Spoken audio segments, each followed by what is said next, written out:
Champions are not born. They're forged. This is about turning the ordinary into undisputed. Available now. Ade Oladipo, brought to you by Undisputed. Morning peeps, good morning everyone. How's everyone doing? Hopefully you guys are all doing well. Don't forget, if you're new to the channel, like, share, subscribe. Alright, a couple of quick things before we get into the video. I promise I'll be quick. I actually wrote them down so I don't forget. Ade Gman episode 22 will be up today at 7 PM.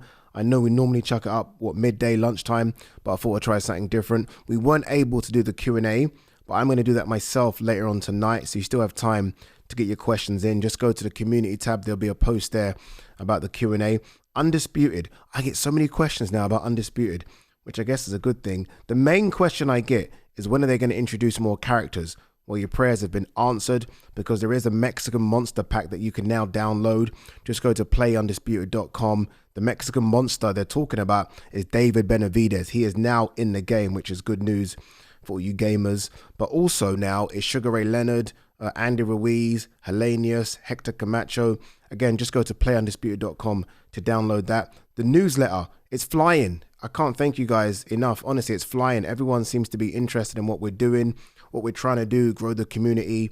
If you haven't sort of become a member of the newsletter, just go to the link in the description. Obviously, it's free, but we are trying to put as much content on the newsletter as possible, and you guys seem to be enjoying it. So yeah, keep enjoying it. And finally, I just wanted to say thank you. We have passed 80,000 subscribers, which honestly, it's incredible. The target is 100,000. So if you are one of those people that watch the channel and don't subscribe, I'm not mad at you. I do the same thing to channels. I don't know why.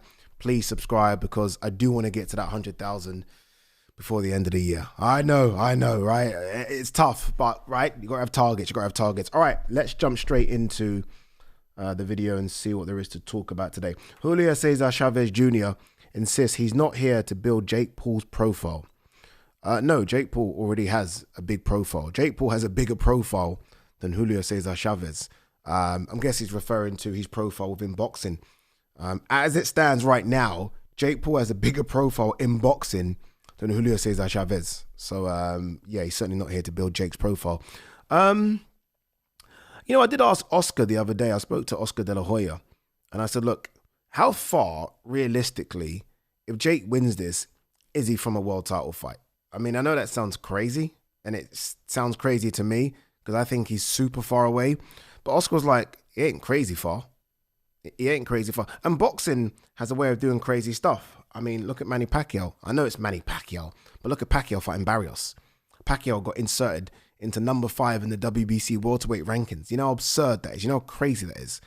So the idea of Jake beating Chavez and then maybe one or two more and then something crazy happening, don't rule it out, people. Jake Paul, let's not forget, was going to fight Canelo. I mean, that was going to happen. Obviously, the plug got pulled in it, sort of, I don't know, at the 11th hour it seems, but he was going to try and fight Canelo. So I don't know what Jake will get from the boxing community if he were to ice Chavez, but say he knocks out Chavez. I mean, there are boxers. I think Tevin Farmer sat down with Chris Mannix and he said, like, if Jake beats Chavez, then, I mean, Jake's a legit boxer. So if boxers are giving Jake credit, I think it's about time that we give Jake some credit. I don't know how many fights Jake has had, but say it wasn't Jake Paul. Say this was just an up-and-coming fighter. So remove the fact it's Jake Paul and all the extras that come with Jake Paul. An up-and-coming fighter would be doing the trajectory that Jake is doing fighting Chavez. Because an up-and-coming fighter, you either fight journeyman, former champions that have faded, or, yeah, that's kind of the two actually, isn't it? I mean, if you want to get somewhere, you fight journeyman until you reach a certain point, then you fight former champions, and then you kind of make that run, don't you? He's fighting a former champion in Chavez.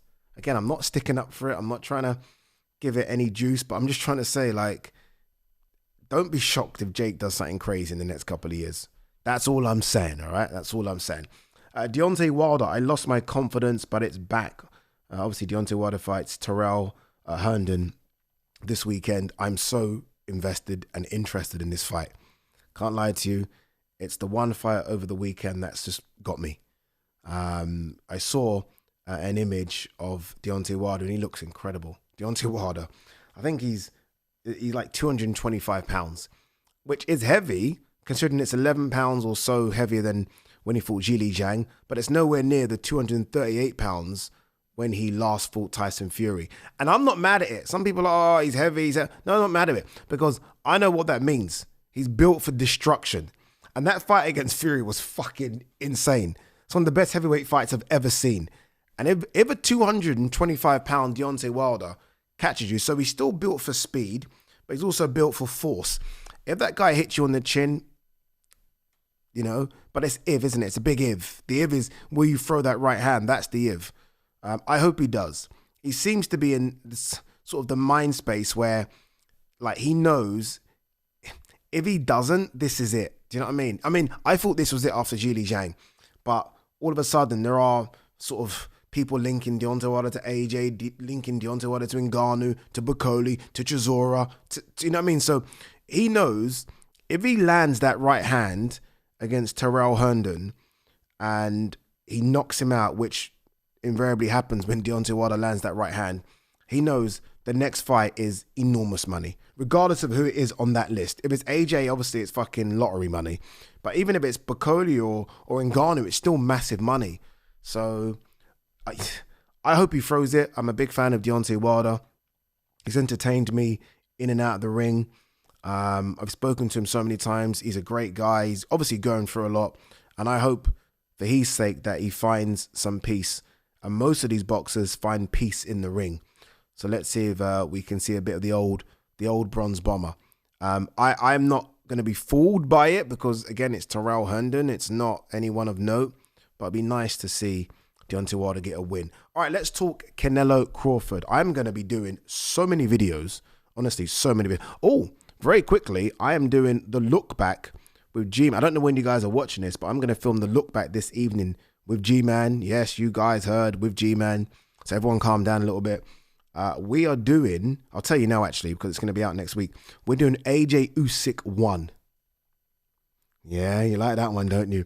Tottenham Hotspur Stadium. And the reason we're doing that, again, I've got to credit DAZN for giving me the footage. Guys, do you know how difficult it is to get this fucking footage? But anyway, DAZN are giving me the footage. So the reason we're doing AJ Usyk 1 is obviously because Usyk Dubois happened. And so it's kind of like, okay, remember how Usyk performed there. Let's see if he can perform July 19th. But yeah, looking forward to it. All right, Canelo Crawford. We are going to be doing tons of videos, tons. I'm actually going to do a round table. So it's a new show that I've put together, a round table of experienced heads, former boxers, etc., etc. And we are going to do one. Like, my dream lineup for the round table is Bunsey will be in it. I'm trying to think. My dream, Frampton's got to be in it. Bunsey, I love Spencer Fearon because he's just energetic and crazy, and myself. So it'll be like a former boxer, again, an old head, and someone that's been in the media space like myself. So that's the plan. I've changed my mind about Canelo Crawford. Let me just sort of get to it straight away. I've changed my mind, and I'm probably going to change it again 1,000 times. The reason I've changed my mind is because I was watching an interview Dan Raphael did with IFL TV, and he didn't give a prediction, but he was so concerned by Canelo's performance against William Skull, it made me go back and watch that awful performance again. And I was like, geez. You know, as much as people kind of like dick out Skull, like Skull was running, Skull. Okay, yeah, he was. But Canelo was not able to cut off the ring at all. Like, his legs they almost looked like they were walking in treacle. No joke. No joke. Like, Canelo, and look, there'll be some that are going to watch this that are Canelo fans. Like, yeah, but he didn't give a fuck. And no, he didn't care. And I'm like, well, okay. Like, for me, you know, like, that's the kind of fight where, okay, I'm not doing overtime then. I'm just going to get rid of him. Like, you know what I mean? Like, I'm just going to, like, he's so not on my level, I'm just going to blast through him. That's kind of what I would have expected Canelo to do. Bear in mind, he has got a fight in September, right? Why would you want to go 12 rounds if you don't have to go 12 rounds? And my thing is, were his legs that slow because he just could not get to him? Like, as Father Time just caught up with Canelo and we don't know. Has it just happened and we've kind of like, we always make excuses for Canelo, don't we? Like, yeah, and I do. I'm the biggest Canelo excuse maker. Like, he wasn't up for it. That's the one thing we always throw. Oh, yeah, it was Belanga. He didn't really care. Oh, it was Munguia. He was okay. Why can't we just all admit that the Canelo we see now is unfortunately maybe half the Canelo that fought Golovkin the second time. The third time, I won't even mention that because I thought Golovkin was done. But the second fight was, for me, like peak Canelo. I thought that Canelo there was just incredible. Maybe he's 50% of that guy now. Because the guy that I'm watching, or that I watched against Skull, if you can, just go and watch it. Go and watch Canelo versus Golovkin. Go and watch Canelo versus Skull. And tell me that he hasn't deteriorated at a drastic rate. He has. And you know why he has? And again, this came out in the interview and I was like, Jesus. Canelo has boxed 520 rounds since 2005. 520 rounds. What's Canelo? Canelo's had 66, 67 fights, something like that. Do you know how many sparring sessions that is? You know how many times he would have been hurt in sparring? And I know Canelo spars heavyweights, I mean, it's out there, him sparring Frank Sanchez when Frank Sanchez was part of the camp.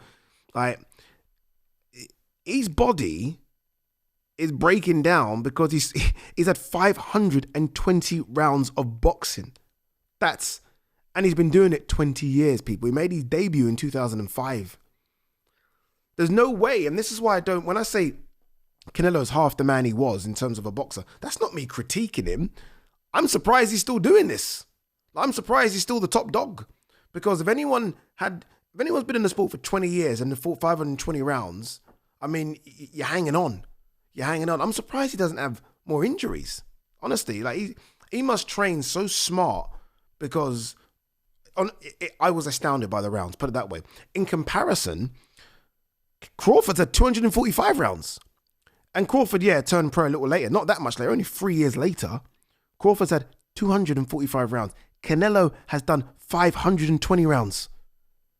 Honestly, the wear and tear on the body doing that much is insane. Insane. And plus, Crawford, for the best part of, 5-6 years, has had one fight a year. One fight a year. Canelo, for the best part of a decade, has given us 2 fights a year. I just feel like Crawford's walking into this ring so much fresher. So much fresher. And although Crawford's the older man by 3 years, you wouldn't know it. You honestly wouldn't know it. And the one thing, by the way, that kills fighters, so apart from the sparring, apart from the fights, the one thing that kills fighters is what? Making weight. Making weight takes a lot out of these fighters. I think we saw it with Eubank, right? And all the soreness. But it kills a lot of fighters because you're depleting your body to an extent where it just becomes dangerous. Crawford isn't. Crawford's basically going to fight near around his walking around weight. Crawford literally, man, I just think Crawford's going to be so fresh in there. Obviously, look, Crawford has not been hit by anyone remotely as hard as Canelo can hit, right? Or that those body shots could cripple Crawford in the first round. But wear and tear must count for something, people. Honestly, it must. And 520 rounds of boxing compared to 245 rounds of boxing means something. It means something.